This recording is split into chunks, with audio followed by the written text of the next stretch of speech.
Halo, kembali lagi kita akan membahas bab 3, klasifikasi materi dan perubahannya. Kali ini kita akan membahas mengenai subbab perubahan materi. Subbab kali ini adalah part kedua ya. Jadi part yang pertama mengenai cara mengklasifikasikan materi ya. Jadi belum menyaksikan video ini, pastikan kalian sudah menonton video part satunya ya mengenai cara mengklasifikasikan materi. Kalau belum, link video part pertamanya ada di deskripsi video ini ya. Jadi tonton dulu yang pertama, baru tonton yang part keduanya mengenai subbab perubahan materi. Kita lanjut peta konsep. Jadi bab 3 ini selain yang part pertama, kita sudah masuk ke part yang kedua mengenai cara pemisahan campuran. Nah, cara pemisahan campuran itu ada berbagai macam. Yang pertama ada penyaringan atau filtrasi, sentrifugasi, destilasi, kristalisasi atau pengkristalan, sublimasi, kromatografi. Nah, kemudian kita juga akan mempelajari jenis-jenis perubahan materi. Di antaranya ada perubahan kimia dan ada perubahan fisika. Kita lanjut ke yang pertama, yaitu pemisahan campuran. Di sini ada cara yang pertama, ada penyaringan atau filtrasi. Zat hasil penyaringan disebut dengan filtrat dan zat sisa dari penyaringan disebut dengan residu. Contohnya di sini adalah pemisahan kotoran yang ada pada larutan gula. Nah, dan juga menyaring air sungai untuk keperluan air bersih. Nah, di sini contohnya dengan pemisahan dengan melakukan penyaringan ya.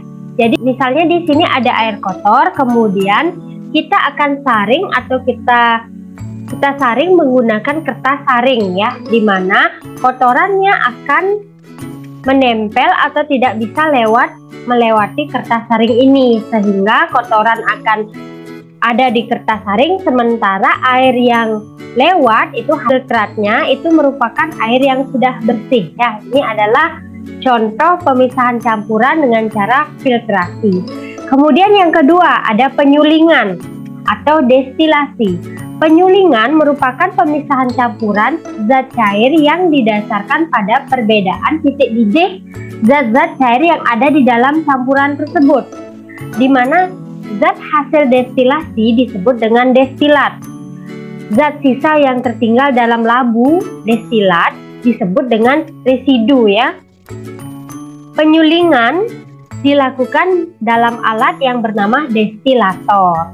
Nah, untuk alatnya ini bisa dilihat, ini adalah alat destilator. Zat yang akan kita destilasi, kemudian zat hasilnya disebut destilat akan ada tertampung di sini. Sementara yang lainnya akan menguap ya. Residunya akan menguap. Di sini wadah tempat menaruh destilat. Jadi dia akan terjatuh di sini atau terkumpul di dalam sini. Kemudian pemisahan campuran sentrifugasi. Pemisahan campuran berdasarkan adanya gaya sentrifugal yang diberikan pada partikel-partikel yang melayang. Jadi partikel tersebut dipaksa bergerak ke dasar dan mengendap, sehingga bisa dipisahkan antara benda yang mengendap dan tidak mengendap. Nah, untuk sentrifugasi ini kita menggunakan alat yang namanya sentrifugal ya. Nah, alat ini namanya sentrifugal. Jadi di dalamnya sudah ada tabung-tabung kecil seperti ini. Di dalam tabung ini kita letakkan campuran yang ingin kita pisahkan. Kemudian kita tutup dan operasikan alat ini sehingga dia akan berputar ya, berputar dengan kecepatan tinggi, disebut dengan gaya sentrifugal, akan menyebabkan partikel-partikel yang berat molekulnya lebih rendah akan melayang, dan juga yang mempunyai berat molekul lebih tinggi dia akan ada di bagian dasar ya. Jadi dia campuran ini dipaksa, partikel tersebut dipaksa bergerak ke dasar dan mengendap bagi yang memiliki berat molekul tinggi, sehingga bisa dipisahkan antara benda yang mengendap dan tidak mengendap. Nah, contohnya pemisahan komponen sel-sel darah ya. komponen sel-sel darah, misalnya kita taruh sel darah di sini, kemudian kita operasikan alat sentrifugal ini, dan nanti dia akan berputar dengan kecepatan tertentu sehingga akan menghasilkan sel-sel darah yang mempunyai berat molekul rendah akan ada di bagian atas, kemudian yang mempunyai berat molekul yang tinggi akan ada atau mengendap di bagian bawah ya. Kemudian sublimasi. Sublimasi ini pemisahan yang dilakukan pada zat-zat yang dapat menyublim. Nah, menyublim adalah perubahan wujud dari padat ke gas. Contohnya, zat yang bisa menyublim itu adalah kapur barus, iodin, dan kafein. Ini contoh pemisahan campuran dengan cara sublimasi. Jadi di sini campuran zat, misalnya kapur barus dengan pasir, kita ingin memisahkan pasir dengan kapur barusnya, kita bisa menguapkannya, diberikan pemanasan dari bawah, kemudian di bagian atas ini kita letakkan es batu ya, sehingga ketika panas ini menyebabkan kapur barus itu menguap, dan di bagian bawah ini hanya tertinggal pasirnya saja. Kemudian yang menguap karena di sini terhalang dengan piringan yang ada esnya di bagian atas sehingga dia dingin. Dan kapur barus yang menguap ini karena terkena dingin dia akan membeku di bagian bawah piring di sini, sehingga kita akan dapat memisahkan antara pasir dan kapur barus. Begitu proses pemisahan campuran dengan cara menyublim. Lanjut, kromatografi. Kromatografi merupakan pemisahan yang didasarkan pada perbedaan daya serap dari zat penyerap atau adsorben terhadap zat-zat yang ingin dipisahkan. Adsorpsi adalah peristiwa penyerapan pada permukaan adsorben. Contohnya, pemisahan campuran secara kromatografi adalah pemisahan warna pada tinta hitam.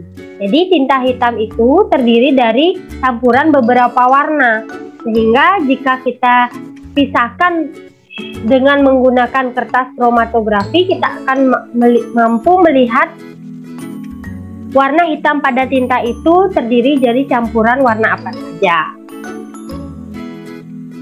Nah, seperti ini ya. Jadi ini adalah kertas kromatografi. Kita letakkan atau isikan tinta di bagian bawah sini, kemudian ada yang dinamakan larutan pengembangnya, sehingga nanti larutan ini akan naik ke bagian atas kertas kromatografi dan juga akan memisahkan warna-warna pada tinta yang kita teteskan di sini ya. Jadi dia akan naik. Selanjutnya, kristalisasi merupakan pemisahan campuran yang dilakukan untuk memisahkan campuran padat dan cair dengan cara menguapkan zat cairnya. Nah, contoh, membuat garam dari air laut dan membuat gula tebu dari cairan tebu. Di sini ya, misalnya kita punya larutan gula, garam, dan air. Kita ingin memisahkannya dari campuran air tersebut, sehingga kita harus menguapkan air yang ada pada tempat ini dengan menggunakan pemanasan. Kemudian setelah dipanaskan, air akan menguap. Air yang ada di dalam larutan ini akan menguap sehingga yang tertinggal hanyalah kristal gula dan garam saja. Kemudian kita lanjut ke bagian 2, yaitu perubahan fisika dan perubahan kimia. Kita mulai dari perubahan kimia. Perubahan kimia merupakan perubahan zat yang menghasilkan zat jenis baru. Contohnya, pembakaran. Di sini terlihat bahwa kayu-kayu yang dibakar akan menghasilkan arang. Jadi awalnya zatnya adalah zat kayu, zat padat, kemudian berubah menjadi zat jenis baru dalam bentuk arang seperti ini, sehingga dia dikatakan menghasilkan zat jenis baru yang berbeda dari zat asal atau zat pada mulanya. Yang kedua, peragian atau fermentasi. Jadi di sini ada fermentasi singkong. Singkong kemudian setelah diberikan ragi melalui proses fermentasi, dia akan menjadi tape ya, tape singkong. Begitu pula dengan adanya kedelai. Kedelai yang diberi ragi tempe dengan proses fermentasi akan menghasilkan tempe ya, yang seperti ini.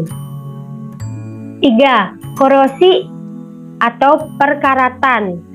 Jadi di sini awalnya adalah sebuah besi, kemudian karena terkena pengaruh suhu, air, dan kelembaban, akhirnya dia lama-lama menjadi berkarat. Kemudian pelapukan.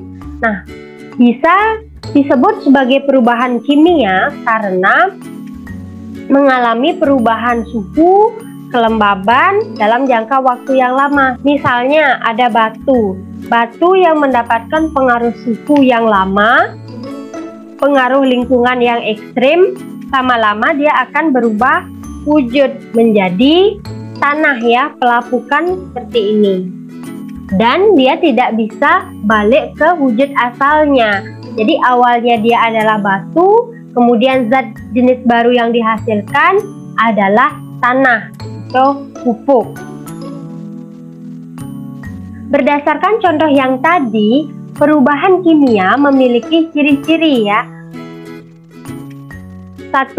Terjadi perubahan warna. Contohnya, buah itu dari awalnya belum matang menjadi matang atau menjadi masak. Besi dari awalnya tidak berkarat kemudian menjadi berkarat, terjadi perubahan warna. Kemudian roti awalnya yang biasa saja bisa enak dimakan menjadi gosong, itu sudah terjadi perubahan warna. Kedua, terjadi perubahan suhu, di mana proses fermentasi singkong menjadi tape, kemudian juga kedelai menjadi tempe, terjadi perubahan suhu, di mana ragi yang diberikan pada singkong maupun kedelai itu akan menyebabkan perubahan suhu, sehingga kalau kalian memperhatikan pada saat proses pembuatan tape dan proses pembuatan tempe itu akan menghasilkan panas dan terjadi perubahan suhu, sehingga dia dari singkong menjadi zat baru yaitu tape, kemudian dari kedelai menjadi tempe. Yang ketiga, terbentuk gas. Contohnya kertas dibakar, kompor menyala, karbit disiram air, dan sampah membusuk. Di mana di sini dikatakan perubahan kimia karena dia menghasilkan gas, dan juga selain menghasilkan gas, dia akan menghasilkan bau. Yang keempat, terbentuk endapan. Contohnya, susu menjadi basi, minyak menjadi tengik, dan batu kapur disiram air. Selain itu, ciri-ciri perubahan kimia yang lain adalah benda yang sudah melakukan atau berubah secara kimia tidak dapat balik lagi ke wujud sebelumnya. Misalnya, singkong setelah melalui fermentasi menjadi tape, kemudian tape ini tidak bisa berubah lagi menjadi singkong. Jadi dia akan menghasilkan zat baru yang tetap, yaitu tape. Kemudian kita lanjut ke perubahan fisika. Perubahan fisika adalah perubahan yang tidak menghasilkan zat jenis baru. Nah, adapun ciri-ciri perubahan fisika tidak menghasilkan zat baru, dapat kembali ke wujud asal. Nah, dia kalau perubahan fisika berbeda dengan perubahan kimia atau kebalikannya. Kalau perubahan kimia tadi dia menghasilkan zat baru yang tidak dapat berubah ke wujud semula, namun jika perubahan fisika itu dapat kembali ke wujud semula atau kembali ke wujud asalnya, dan dia hanya terjadi perubahan wujud dari wujud A menjadi B, kemudian dari B dapat balik lagi ke A, dan dia misalnya ada proses kelarutan. Di sini ada perubahan fase wujud zat. Di antaranya ada zat padat ke cair, cair ke gas, gas ke padat, dan sebaliknya. Ya, di sini dikatakan perubahan fisika itu mampu berubah. Misalnya, di sini kita ambil contoh perubahan zat dari padat ke gas. Namanya adalah menyublim. Nah, dari gas ini bisa kembali ke zat asal, yaitu zat padat dengan cara dikristalkan. Seperti itu juga untuk yang lainnya. Nah, di sini contoh kita ambil satu-satu. Mencair atau melebur itu adalah perubahan wujud zat padat menjadi zat cair. Contohnya ini ya. Jadi mencair berarti dari padat, es batu ini lama-lama dia akan bisa menjadi cair yang kita namakan dengan mencair. Namun kebalikannya, dari cair dia akan bisa kembali ke padat dengan cara dia membeku.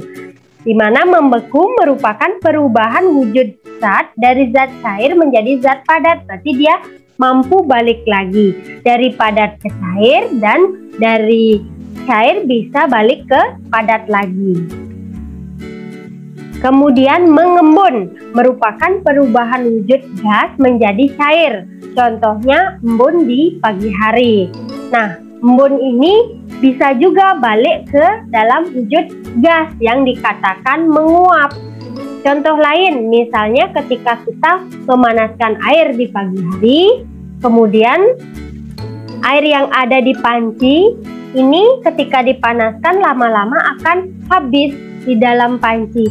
Itu membuktikan bahwa zat cair ini terkena panas kemudian akan menguap dan habis. Namun jika kita letakkan penutup panci di atasnya, ketika zat cair yang ada di panci ini menguap, karena dia tidak bisa keluar lalu terhalang oleh tutup panci, sehingga di dalam tutup panci itu ada titik-titik air. Nah, itu juga dikatakan sebagai mengembun. Jadi uap air yang harusnya menguap ke atas karena terhalang tutup panci, sehingga dia akan mengembun pada tutup panci tersebut. Menyublim, perubahan wujud zat padat menjadi gas. Nah, ini contohnya ada pada belerang. Belerang mempunyai bentuk padat. Belerang sama dengan sulfur. Nah, kemudian dia ketika di Gunung Merapi, dia akan bisa menguap ya menjadi gas. Kemudian dari gas bisa balik lagi ke padat dengan cara mengkristal. Ya, contoh lain adalah pada kapur barus ini bisa dikristalkan. Kapur barus yang sudah menguap bisa kita ambil, dikristalkan, kemudian bisa menjadi padat lagi. Baik, itu tadi pembahasan dari bab 3, klasifikasi materi dan perubahannya. Subbab perubahan materi, ini adalah bagian part 2. Jangan lupa tonton di bagian part 1-nya. Dan selamat belajar ya.